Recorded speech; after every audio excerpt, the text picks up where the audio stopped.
Welcome, dear listeners, to Broadcasts from Elsewhere. I'm your host, Enigma, and it's still January, which is my birthday month, which means we're looking at some of our favorites. In fact, if all goes well, it may be a little late, but this should be posted on my actual birthday, on Sunday.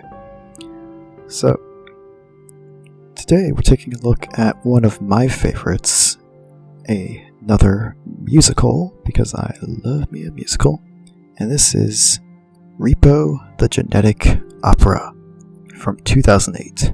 It is a horror musical that's also a little sci-fi. It's a lot of fun. For those of you who aren't aware, Repo the Genetic Opera is a film about in the year 2056 where people can now finance their organs and other surgeries, and now surgery is more of a fashion statement. And therefore, because of the financing though, if you default on your payments, the Repo Man will come and repossess the organs that you financed. It is a very, very good film in my opinion. Great music all around. In fact, the entire movie is basically sung. There's very few points where people just talk. Pretty much every word is sung instead of being spoken. And to me, that's one of the things that makes this movie kind of special. Because it's not something you see very often. You know, with this being something, a kind of horror category, do be advised if you want to check this out that it does contain some scenes of gore and, well, you know, killing, of course. So, also lots of corpses, especially in one scene. But, yeah, just a fair warning in case, you know, you're squeamish or anything like that. Yeah. And a couple things I do want to call out also in this movie is that there's a few actors you may recognize, at least three. There is Bill Moseley, who is kind of a horror icon. You may best know him as Chop Top in Texas Chainsaw 2, or as Otis Driftwood from the Firefly trilogy that Rob Zombie directed. And there's also Paris Hilton, who is, well, Paris Hilton, you know. She's one of those people who's just kind of famous because of money, more or less. And also because of a certain tape that was released, but let's not get into that. If you were to know her from anything else, you may know her from House of Wax, where she played Paige. And lastly, I wanted to point out Alexa Vega, who you may know as Carmen Cortez from the Spy Kids films. That one really surprised me, because I knew I recognized her from something, but I would have never in a million years guessed that. And it's also worth noting that a good chunk of this cast also makes an appearance in the movie The Devil's Carnival, which is another movie that's also by Terrence Zunick, who is also in this film as the grave robber, who is sort of a Rod Sterling to this movie. He comes out at the very beginning and sets the stage for what the story will be, but he also does have a rather prominent role as being sort of a drug dealer in the movie and whatnot. And he does also appear at the very end to deliver an epilogue, or at least point us towards the epilogue. And even right near the end, before the climax happens, he delivers a little bit of ambience and foreshadowing words and whatnot. It's very cool.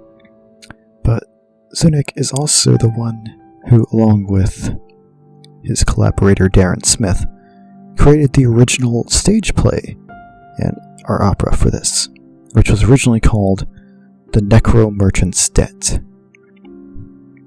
which had a slightly different plotline, because this one is actually a much different plotline, which this one was a little smaller, it sounds like, in concept, which is about the story of the grave robber being in debt to the Repo Man. So, interestingly enough.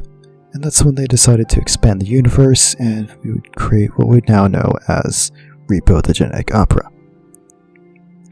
And obviously a lot of changes were made, so now it's a lot more expansive, a lot more complex, just a lot more things going on compared to The Necromerchant's Debt. Still a great title though, not gonna lie. But that's enough expositing about this story. As you can tell, I've really loved this movie. So, how about we tell you all about it now at the opera tonight? Spoilers ahead. Please do check out the movie on Tubi if you have any desire to do so before listening to this. Otherwise, let's begin. So we start off the film with what I thought was very unique, and I really like this, is they have these comic book style openings and backstories that they play throughout the movie. I'll point them out as they come along, but it's very interesting because it makes you have to pay attention to the film. Because this is not something you can really just put on in the background. I mean, you can, but it's not as easy to pay it. If you're really trying to pay attention to it and understand the story, you need to be watching the screen. And that may sound like an obvious thing for most movies, but I know a lot of people like to put on movies for background noise or for just, multitasking. I do that all the time. Cleaning the room while you're watching a movie, It's a fun way to get stuff done. But for this movie, it's best if you watch it with your full attention. But throughout this little comic book opening, they tell us of the epidemic that happened in the 2050s when people began dying from organ failures. But from the ashes, a new company rose to power. GeneCo. GeneCo helped the world out a bit by offering surgeries that you could finance, like I mentioned earlier. And as I also mentioned earlier, this incentivized people to now get surgeries as more of a fashion statement. And I know there's some surgeries that are already fashion statements, but these people take it a little further than that. Some people just get new hearts or other parts just because they can. And to extend their life, of course, I'm sure, but it's a rich person's game. In this comic book portion, we also learn about the new drug Zydrate, an injectable painkiller that is highly addictive and is sold in the black market by grave robbers. You see, grave robbers can harvest Zydrate from corpses that have used Zydrate in the past by extracting the Zydrate from their veins. And lastly, it also introduces the Repo Man and the Largos, who run GeneCo.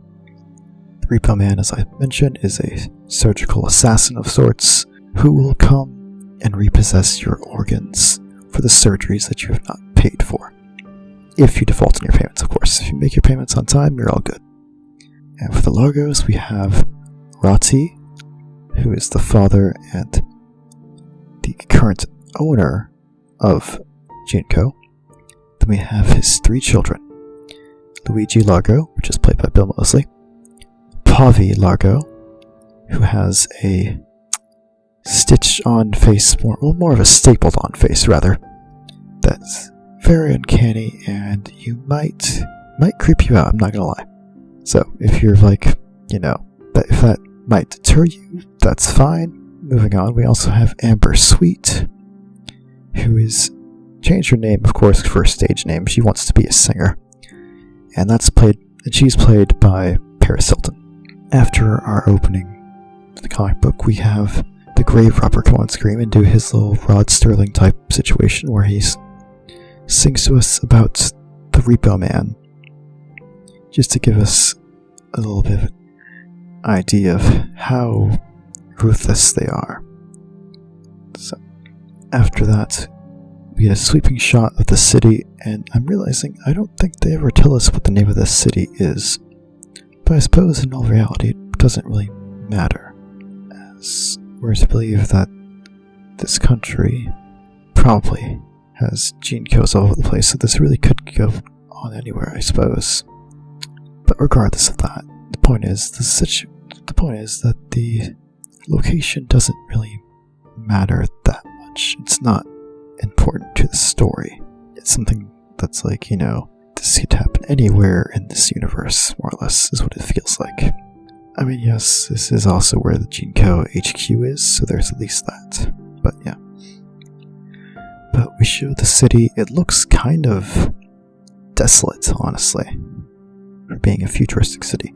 But there are these very large floating screens that show both advertisements and, well, that's supposed to say advertisements and news, basically. And right now, one of the ads playing on the main screen is for the new genetic opera that's happening tonight. The genetic opera is sort of a, I believe, annual festival type situation that happens, or fair, because there's lots of tints and shows and stuff, and then there's the ending show, which is the opera, which would be where they have the performers come on and sing and whatnot. Typically, it would seem that Blind Mag is the most prolific performer they have.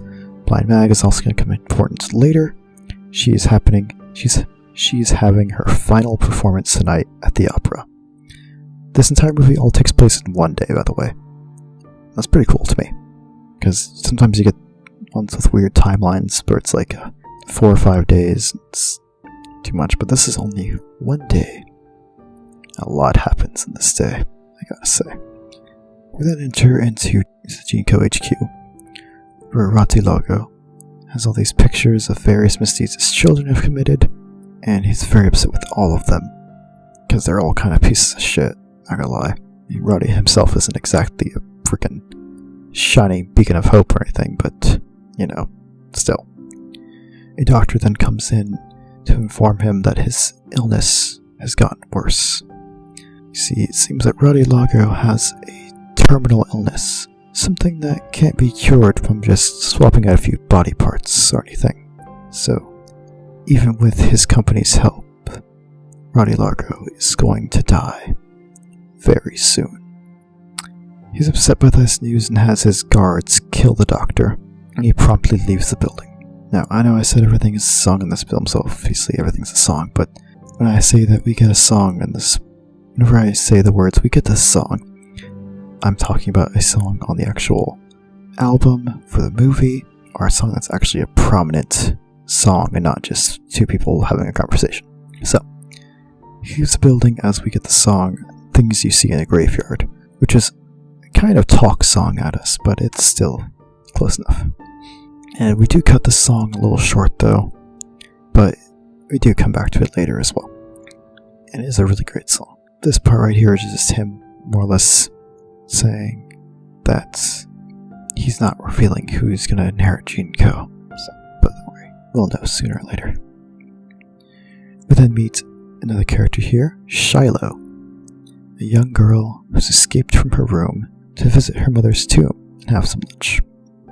She spots an insect, and she collects insects at home, we see later, so she tries to capture it, but it flies out of the tomb. So she goes out after it, and there we see the grave robber again, doing his robbing as usual, And he starts to sing the song here, 21st Century Cure, which is another great song, and another one that's great for summing up the plot if you were to just go into this film, or go into the album rather, and just listen to that, you already get a good idea of what's going on. And as he's singing this song, there's a part where he screams the word graves, like, extremely loud. When he gets to that part, it alerts all of the guards in the area, and grave robbing is of course illegal, but worse so in this universe because you are shot on sight if you are a grave robber. So they both flee because, Shiloh being like right next to him is, gonna be assumed to be a grave robber as well. So they run away into this wall that looks to be something like a catacombs type area, where there's just piles of corpses, at least a few hundred, I would say. However, the guards are able to catch them. But I did want to mention one thing. When they're in the catacombs, there's this fucking line from The Grave Robber that's, to me, one of the best lines I've heard in a freaking musical. That it just, to me, it feels, to me, it's amazing. I would, line is, your designer heart still beats with common blood. And that's just a great line to me, because, like I said earlier, like, people are getting surgeries just for the hell of it. But his point there is, even if you're getting something like that done, it's only superficial. It doesn't change who you are inside. It just changes who you are on the outside. Now, as the guards and the Repo Man himself even catches up to them, an announcement comes over the PA system from Rati, and he tells them to let them go because he sees that Shiloh's there. Shiloh blacks out, and when she wakes up, she's back at home in her bed. So she's there with her father, Nathan, and we learn that she has a blood disease that was apparently passed down from her mother, who died. But Nathan leaves the room now that she's awakened and tells her she must take her medicine. Shiloh then goes and starts the next song, which is Infected. Just a great little, angsty piece about, having horrible genes, which I'm sure a lot of people could probably relate to.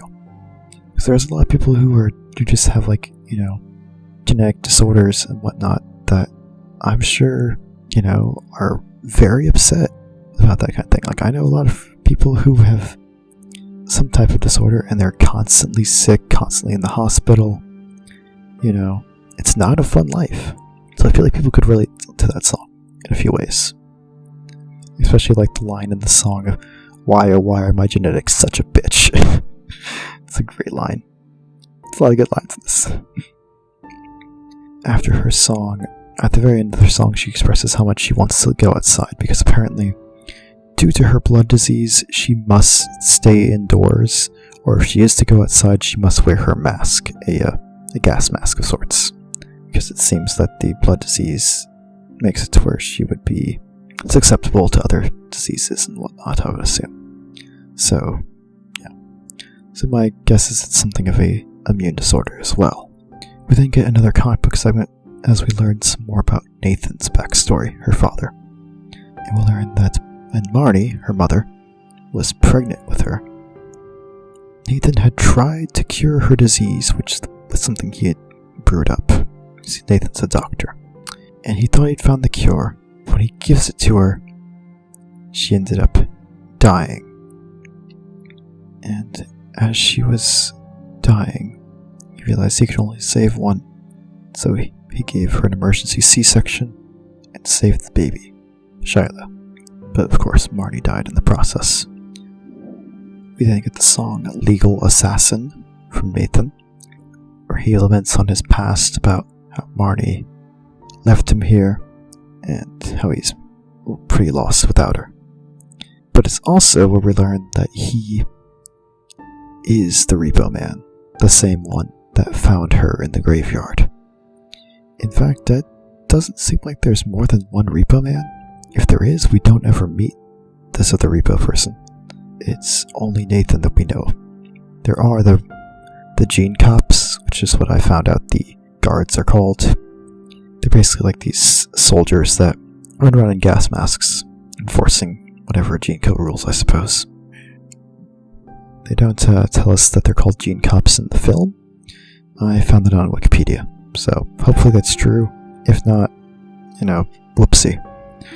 Anyways, we also see he has a little hideout of sorts where he does his Repo Man business behind the fireplace. There's a hidden door, or the fireplace is a hidden door, I should say.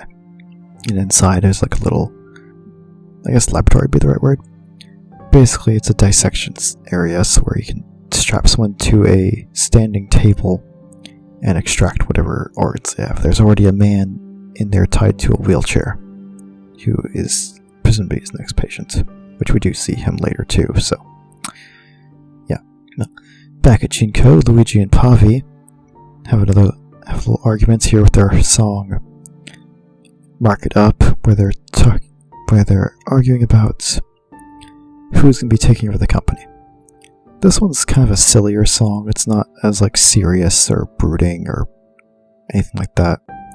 It's just the two of them arguing with each other, and plus it also starts with a weird incest joke that's it's weird.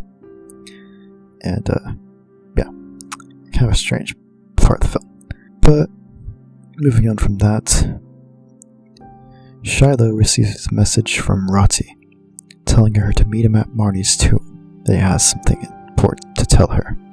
We then get another little comic book sequence here again, with about Roti's backstory. You see, it turns out, before Shiloh was conceived, before Marnie even met Nathan, Roti was to be wed to Marnie. She was his fiancée. However, Nathan eventually came around and stole her away, because Nathan was working at GeneCo at that time. Still is, obviously, but you know what I mean. And as a revenge for her leaving him, he poisoned her with the cure that Nathan made. So he snuck something into there so that she would die rather than be cured. Which to me begs the question is, would the cure have worked then had he not poisoned it? It is an interesting idea, considering there's a cure that's brought up later. We'll get to that later. We now continue the song of Things You See in a Graveyard, where Roddy he talks about his children are not to inherit the company at all, and he talks about how he will take the secret to his grave as far as him being at fault for Marnie's death. So, Charlotte goes to the tomb to meet him, and she more or less gets kidnapped, it would seem, and taken to the limo that he was driving up to the place. So she sits in the back with him, and he tells her that he can give her an antidote to cure her blood disease, and that when it works, she can then be the new face of GeneCo's line of disease curing, I suppose. Genetic diseases. Then he invites her also to the opera tonight to meet Blind Mag, because he wants her to meet her. And at Nathan's home we get a little scene of him doing some repossessing, where he's carving up the guy it was in the secret room from earlier, the one in the wheelchair I mentioned. He takes his intestines out, it looks like, to repossess them. While the guy is still alive, he doesn't even give him a sedative or anything, he just straps him to this, standing up table. It's almost like if a table was a wall, more or less, you know what I mean? And just rips the he cuts him open, of course, and then rips out the intestines. And yeah. Also, the actor who plays Nathan in this, he kind of pitches down his voice a bit and speaks really different for this song here. And it's hilarious. Especially because he's just having a joyous little song about carving people up. And at the end of the song, he sticks his hand up the guy's chest and puppeteers his mouth to sing along with himself. So he's harmonizing with himself for the last part. This one's called Thankless Job. It's a good song. Honestly, if nothing else, if the film sounds too gory for you or too upsetting in any way, I would strongly suggest you go listen to the album. It's on Spotify, probably on other music services as well, but that's the one I know for sure it's on. But give it a listen. I don't think you'll regret it. So then we move on to the opera event, where Roti introduces Mag to Shiloh, and we get another little sequence here that explains Mag's backstory. So, Mag was Marnie's best friend, and Roti met her when she was still blind. But, with the help of GeneCo, Mag was given her sight back with these special brand new implants, brand new eyes, more or less, that are robotic in nature and can also project holograms. They don't tell us about the hologram thing, we learn that later, but it's really cool to me. They also say in an ad that plays later for them that the eyes can record things, so it's basically like they're cameras, so that's pretty cool. That's why I assume the holograms are them playing back memories and whatnot, which makes sense. But because Jinko replaced her eyes, she was now under contract with them to sing, because Rati had heard her sing and knew that he wanted her to be a part of the company. So now she's contracted forever to perform for the company. And if she was ever to leave, well, her eyes would be repossessed.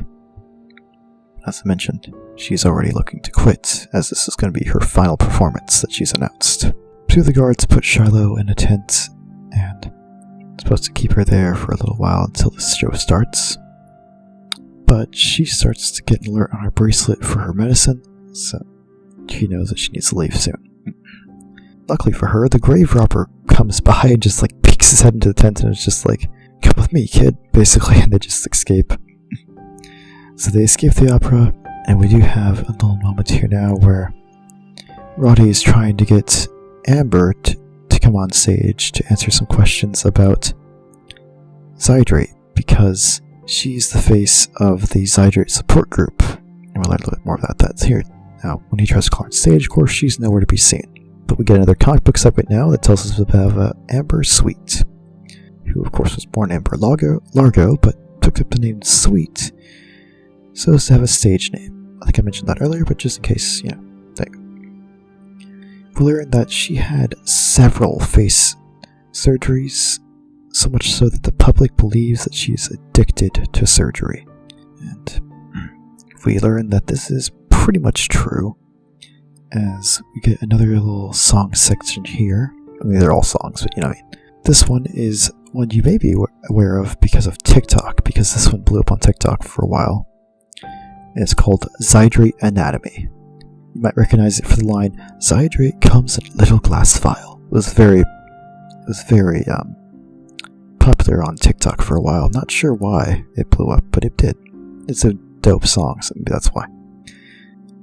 But in this marketplace below, we meet just a few random background characters, really, but it's just kind of shows just how addictive Zydrate must be, because there's people who are down there turning tricks for Zydrate. If you don't know what that means, it basically just means they're prostitutes. Not that there's anything wrong with that, but it's maybe don't do it for drugs. If you're doing it to support yourself, cool, more power to you. We don't shame sex work. Anyways, moving on. We see how not just how badly they want it, but they get almost kind of horny for the Zydrate, it seems. It's very strange. And in this segment, we see that Amber is in this marketplace, getting her little hit of Zydrate. And you also learn that Amber is super jealous of Mag, because she wants to be the singing voice of Jinko. And it's funny because she's not nearly as good as Blind Mag. And I kind of wonder if that was almost a dig at Paris Hilton, because I don't think her music career got very off the ground either. But maybe I'm wrong about that, I don't know. But it's funny. Anyways, and there's where Shiloh is now introduced to the same fact that we already know, that Mag has a contract with Jinko, and that once she leaves the company, she loses her eyes, because the Repo Man will come and she'll pay for that surgery. Some Gene cops then come into the marketplace to extract Amber. Shiloh and the grave robber and pretty much all the prostitute characters who are down there all run off, scatter. Shiloh and the grave robber run off and end up riding a garbage truck home. She makes it home right as Nathan gets a call from Rati to go to Jinko to meet him. In his office, we see that Rati tells him about how it's time to take out Mag because of the fact that, she's leaving the company. Nathan is very hesitant because of the fact that Marty was best friends with Mag. So, Rati and his children all try to remind Nathan that, they basically try to show him that he's some kind of a monster because of the fact that he killed his wife, albeit on accident and albeit not true also. But he doesn't know that, of course, only we know that. And they perform another song here called Night Surgeon, which is another amazing song.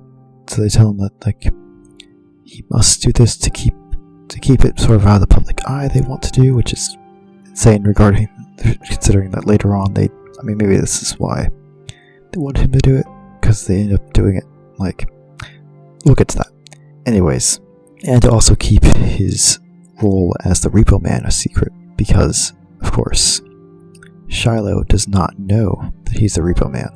She thinks that he's just a normal surgeon who just takes care of patients and whatnot. So she has no idea that he's the assassin, the Repo Man. After the song, he does eventually decide that he cannot do this, and he walks away from the headquarters.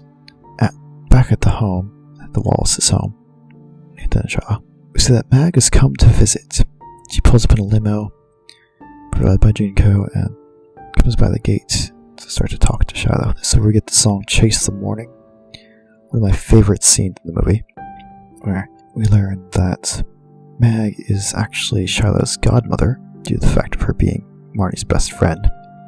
And we get a really cool sequence where Mag uses her eyes to show a hologram of Marnie singing as she comes in to try to talk to Shiloh and tell her how she wishes she had known she was alive, because as we learned later, Nathan had told her that Shiloh was dead, along with Marnie. So, the song is more or less her sort of wishing she could have had time to spend with Shiloh, rather than, think she was dead for the last few years.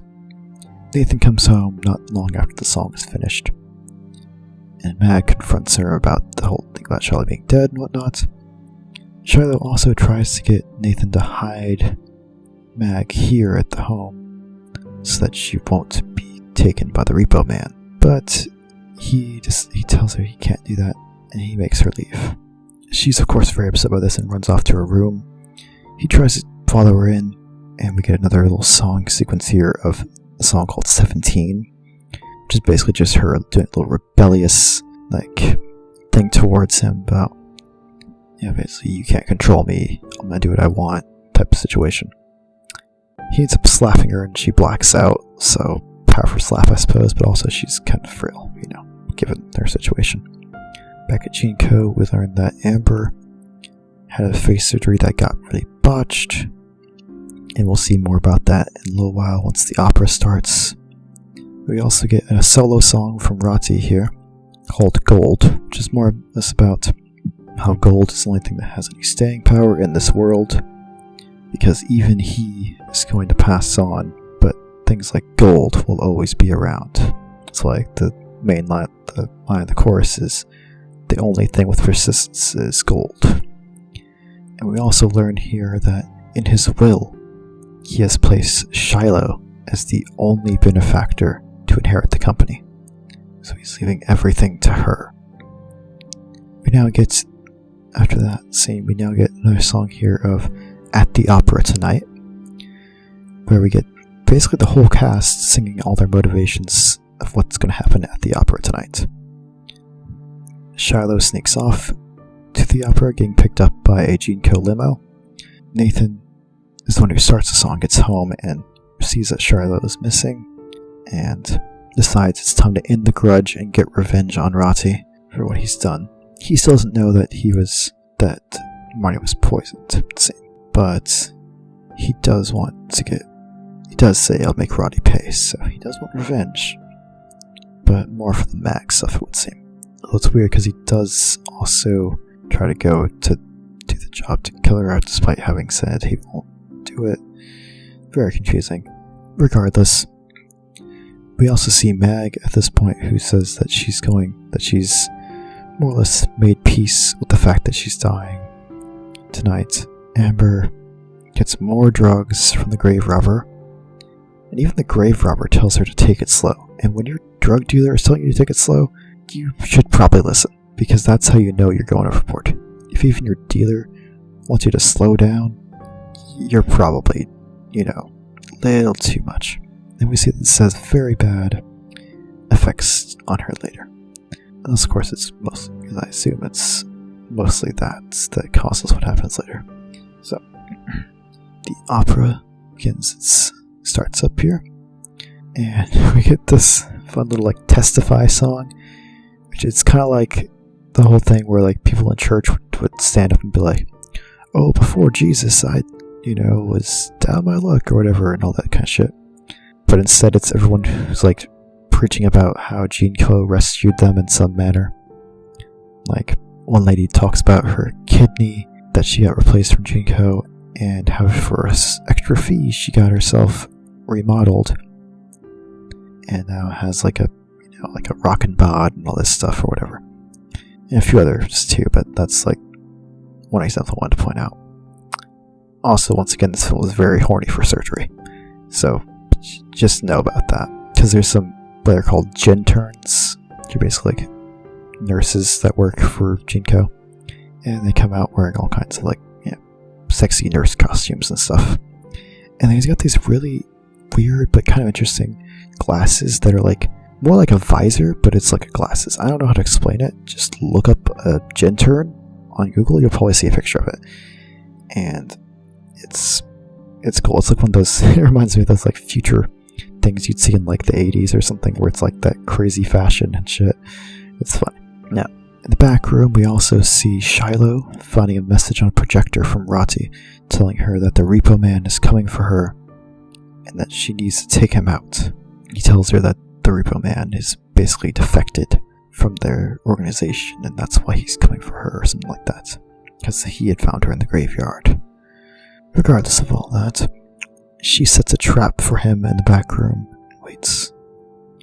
Amber gets on stage to sing her song, but doesn't get very far because her face literally falls off. It's again gore. Sorry, it happens a lot in this movie. It's a horror movie, I guess, kind of. What do you expect, I guess, Anyways, so her face completely falls off, and she's rushed off stage, where we get Mag's performance now. She sings an operatic song here, taking the opera word very literally now, finally. And the song is actually sung almost entirely in Italian, which does make sense because the Largos are Italian, so it is an Italian company. It's called Chromagia. Hope I'm pronouncing that correctly. But at the very end of the song, she does say some English words here, which are, "Come take these eyes, I would rather be blind." On both of her index fingers, she has very long nails that look to be maybe sort of like blades at this part, and she sticks them into her eyes and pulls them out.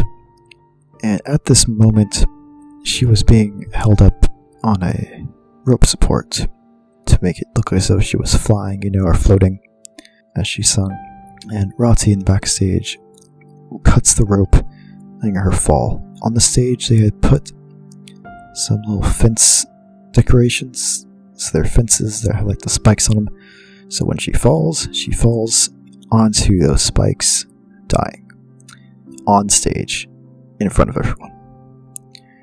Which I assume this was not the original plan, because they did say in the other song, Night Surgeon, that they were wanting to keep, this a little bit more hush-hush, and it seemed like they were pointing towards the fact that they didn't want a whole fiasco going public about them killing off Mag. But Rowdy comes on the stage as this curtain begins to close, telling people to stick around because it's all part of the show. Pretty sure if I went to a show and someone died on stage and they're like, don't worry, it's all part of the show, I'd be like, yeah, no thank you.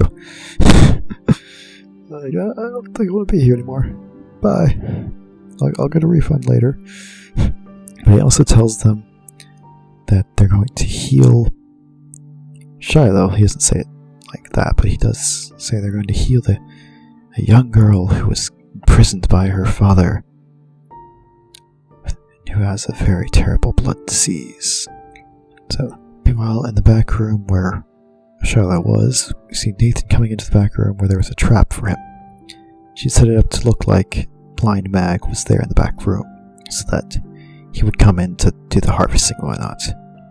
And so as he approaches the dummy, because there's like a mannequin style thing set up to look like her in a chair. She smacks him on the head with a shovel. This knocks his mask off, and she finally learns that Nathan was the Repo Man this whole time. So they have a brief argument, and then they run off and go up on the stage.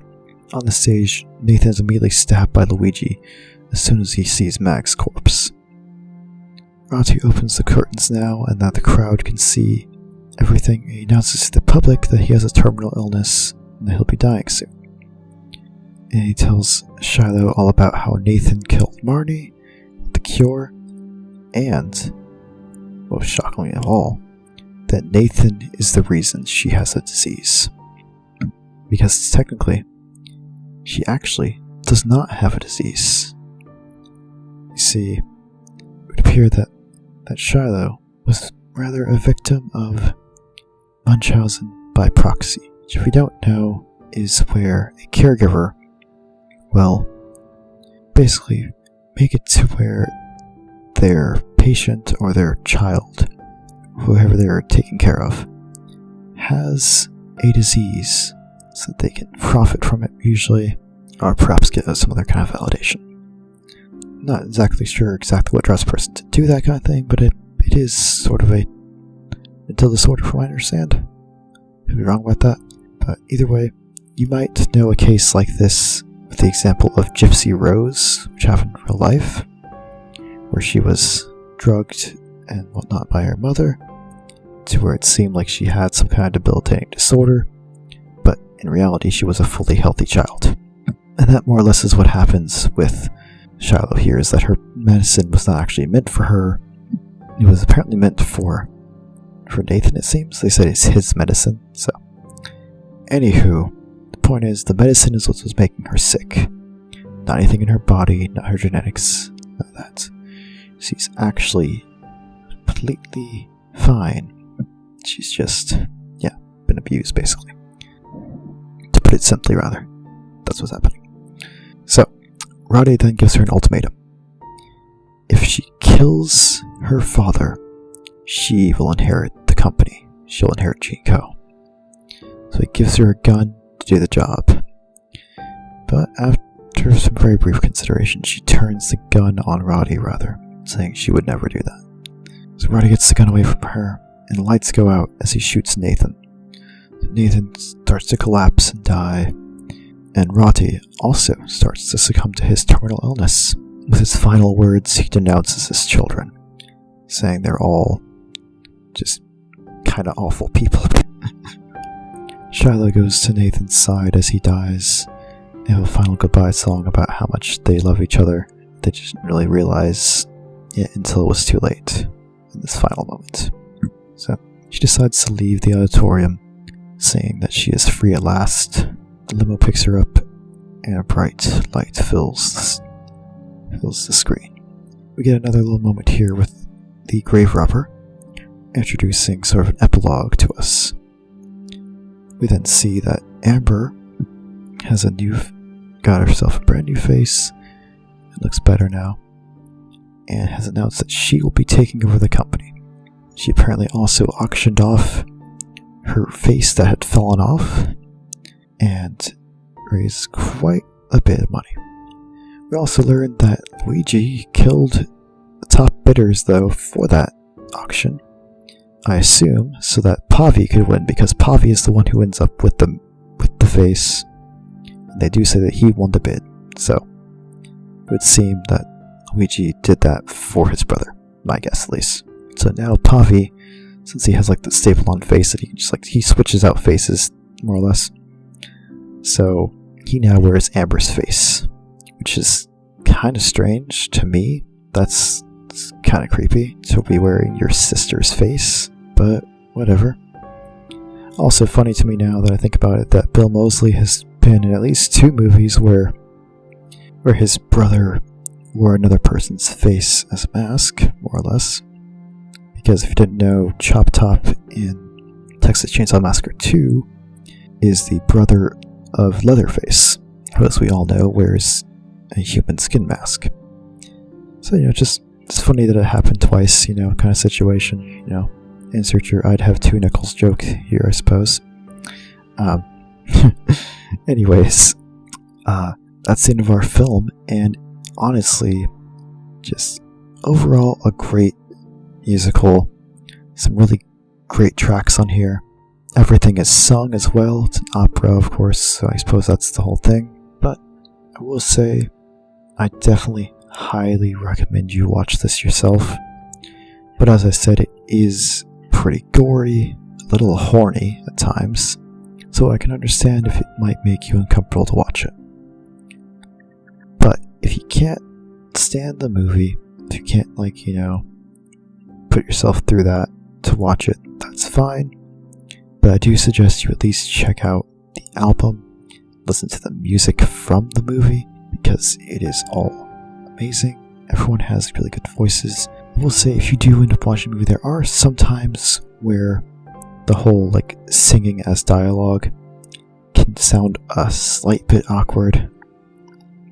There's a conversation between Shiloh and Nathan that happens near the beginning of the film that just sounds a little awkward as it's sung, but those moments are few and far between. So a lot of the cast has really great singing voices.